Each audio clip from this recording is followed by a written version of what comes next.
दोस्तों, आज के हमारे इस वीडियो में हम आपके लिए सावन महीने की भोलेनाथ की एक बहुत सुंदर कहानी लेकर आए हैं। एक समय की बात है, किसी गांव में एक बुढ़ी अम्मा अपने बेटे के साथ रहती थी।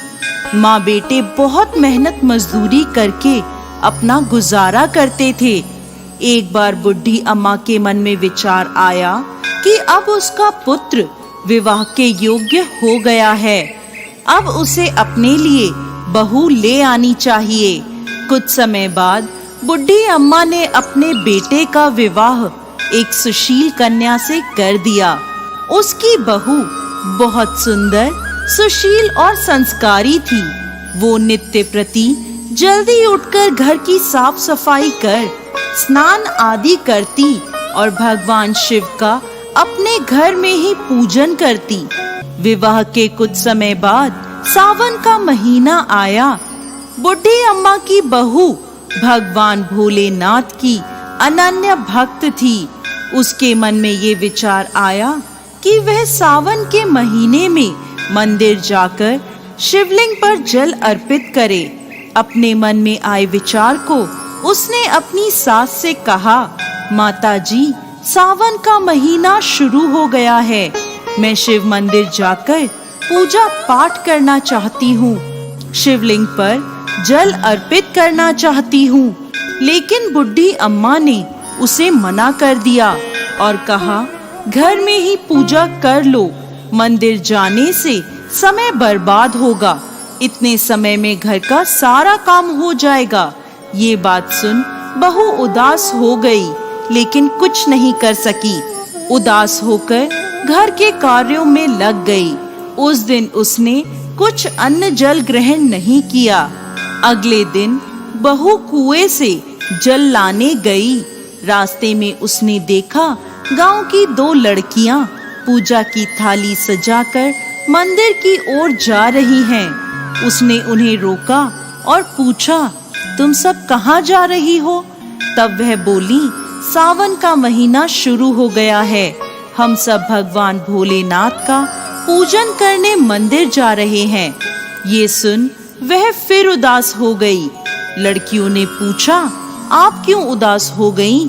तो वह बोली, भगवान शिव मेरे आराध्य हैं, लेकिन मेरी सास ने मुझे मंदिर जाकर पूजा करने से मना कर दिया। तब लड़कियां बोली, आप चिंता मत करो, हर रोज इसी समय पानी भरने आया करो और हमारे साथ मंदिर चलकर भगवान शिव की पूजा कर उन पे जल अर्पित किया करो। तब वह बोली, लेकिन मेरे पास पूजा की कोई सामग्री नहीं है, घर से लाऊंगी तो सास को पता चल जाएगा।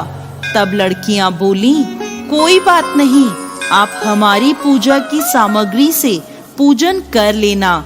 ये सुनकर वो बहुत खुश हुई और रोज उनके साथ मंदिर जाने लगी, जहां वो शिवलिंग पर जल चढ़ाती और भक्ति भाव से भोलेनाथ की पूजा करती और उनसे कहती, मैंने अपनी सास से ये बात छुपाई है, इसके लिए मुझे क्षमा कर दीजिएगा। ऐसे ही पूरा सावन का महीना बीत गया।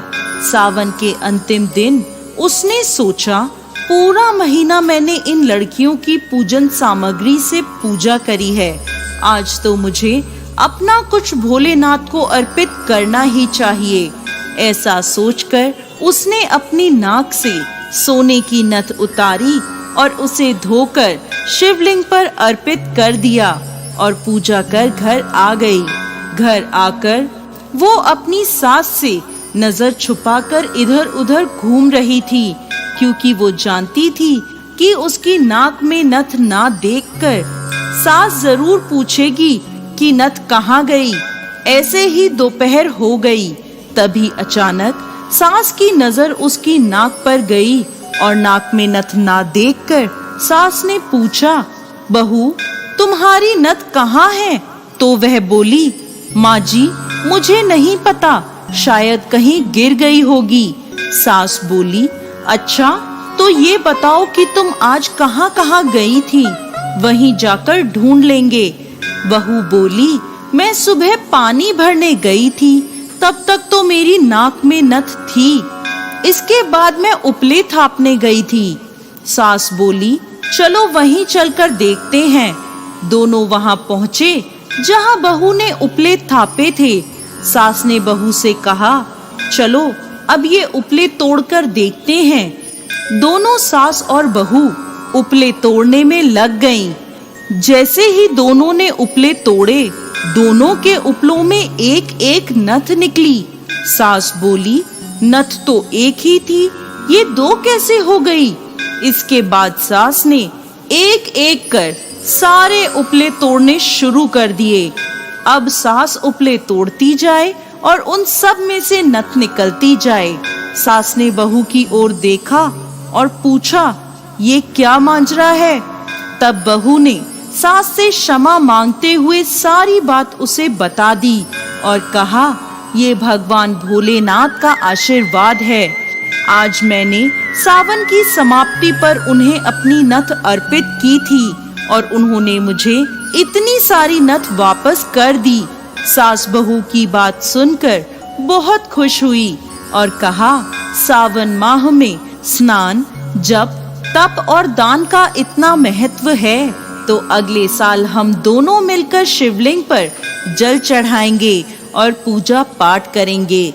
अगला सावन का माह आने पर दोनों सास बहू ने नियम से सावन का स्नान किया, पूजा पाठ, जप तप किया।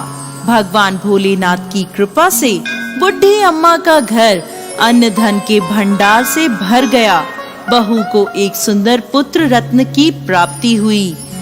हे भोलेनाथ, जैसी कृपा बुढ़ी अम्मा और उसकी बहू पर करी, वैसे ही इस कहानी